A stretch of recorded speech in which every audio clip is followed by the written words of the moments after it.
bossing ay nagpapa-install sa atin ngayon ng Zenlo M1A. Update namin kayo mga bossing kung gaano kalakas yung Zenlo M1A natin. Tapos na agad mga boss. Dito sa NMAX si bossing. Bossing! Papakita ko sa inyo yung wiring natin. Yan. Hanggang dito bossing, naka-slip tube yan ha. Hanggang doon sa kailalim-ilaliman. Ayan o. Ayan. Malinis yan.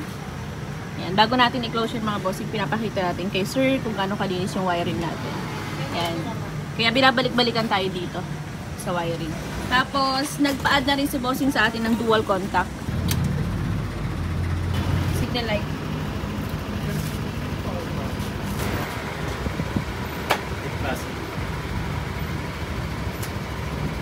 Hi. Salamat! Thank you! Nagka-canvas ka lang kanina, no? Nagka-canvas ka lang kanina. Oh. Biglang napa-MDL, no? Okay lang yan. Wala eh, na-train ko yung mga bata ko. Kaya nga po eh. So, naniniwala ka na, sir, na budol is real? Yes, ma'am.